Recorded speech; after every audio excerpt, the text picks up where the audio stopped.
বিষয় আছে যে বরযাত্রী যাওয়ার যে রীতিটা, বরযাত্রী যাওয়ার জন্য ইসলামের বিধান কি, যে এটা কিভাবে বরযাত্রী যাবে? প্রথম কথা হলো যে বিবাহে বরযাত্রী যাওয়া আমাদের দেশে যৌতুকের একটা অংশ। বরযাত্রী মানে কনের পিতাকে আমাদের দেশে যেভাবে অত্যাচার করা হয়, মুসলমান নামধারী একটা সমাজে আমরা নিজেদের মুসলমান দাবি করি, কিন্তু আমরা আচরণে কখনোই মুসলমান হতে পারিনি এখনো। যার একটা হলো যৌতুক, আর যৌতুকের একটা প্রকাশ হলো বরযাত্রী। আমাদের ইসলামী বিবাহের ক্ষেত্রে মূলনীতিটা বুঝতে হবে, সেটা হলো যে পাত্রের জন্য ফরজ হলো তার স্ত্রীকে মোহর দেওয়া, এবং পাত্রের জন্য সুন্নত হলো অলিমা করে বন্ধু বান্ধব আত্মীয় স্বজন শ্বশুর শাশুড়িকে খাওয়ানো। পাত্রীর পিতার উপরে কোনো খরচ আল্লাহ দেননি, নির্ধারণ করেন। তার জন্য না কোনো মোহর আছে, না কোনো যৌতুক আছে, না কোনো খাওয়ানো আছে। তিনি ইচ্ছা করলে তার মেয়েকে বা জামাইকে কিছু উপহার দিতে পারেন, এটা তার ঐচ্ছিক। আর তার বাড়িতে কোনো মেহমান গেলে খাওয়াতে পারেন। বিবাহ উপলক্ষে বরযাত্রী নিয়ে যেতে হবে, এটা ইসলামের কোনো নির্দেশনা নয়।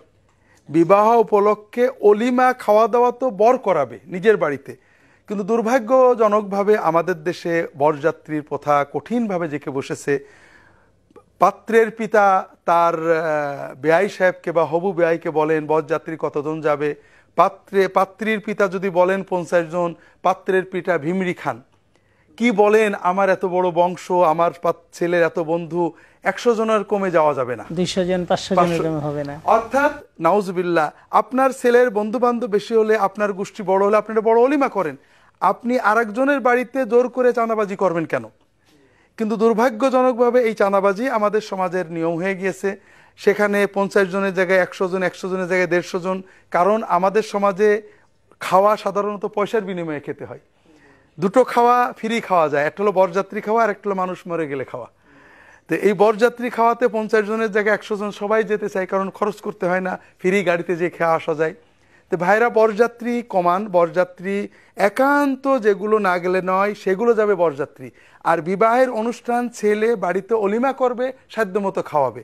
মেয়ের বাড়িতে বরযাত্রী যে আনন্দ করব, এটা ইসলামের নির্দেশনা নয়। পাত্রীর পিতার ইচ্ছার বাইরে যদি আমরা একজনও বরযাত্রী নিয়ে যাই, তাহলে সেটা যৌতুকের ন্যায় হারাম অপরাধ হবে। আরেকটা এখানে আমি বলি যে আমাদের সমাজে অনেক এলাকাতে আছে যে ওই বরযাত্রী শুধু যায় না, বরযাত্রীর মেনু কি হবে, চিটাগাংয়ে কি বলে আপনার ওই চাঁদা মাছ থাকতে হবে, অমুক অমুক আইটেম থাকতে হবে, তা না হলে পাত্রীর পিতার কোনো মূল্য থাকবে না। দুর্ভাগ্যজনক, আসলে বরযাত্রী যাওয়ার সিস্টেমটাই ইসলামে এরকমভাবে নেই। যদি কিছু সংখ্যক মানুষ যায়, সংক্ষেপে তাদেরকে পাত্রীর পিতা যা পারেন খাওয়াবেন, আমরা কোনো মেনু দিতে পারি না। এক্ষেত্রে এই প্রসঙ্গে স্যার আমাদের আরো অনেক প্রশ্ন জানবার আছে, এই কারণে আমরা অন্য প্রসঙ্গে চলে যাচ্ছি। বরযাত্রী যাওয়ার পরে প্রথমেই বাড়িতে ঢুকবার সময় একটা গেট আটানো হয়, ওখানে ঢুকবার জন্য কিছু দর কষাকষি হয়, উভয় পক্ষে ছেলে মেয়ে এরা বেপরদা হয়ে এই দর কষাকষি করে তারপরে টাকা দিয়ে ঢুকে। এটা ইসলাম কতটা অ্যালাউ করে? সামাজিক আনন্দ, বিবাহত মুআমালাত জাগতিক সামাজিক আনন্দের ক্ষেত্রে যতক্ষণ না শরীয়ত বিরোধী কিছু আসবে বৈধ। বিবাহে আনন্দ রাসূল বৈধ করেছেন, কাজেই বিবাহে গেট বানিয়েছে। হাসি আনন্দের ভিতরে যদি গেট ধরাধরি হয়, আশা করি অবৈধ হবে না।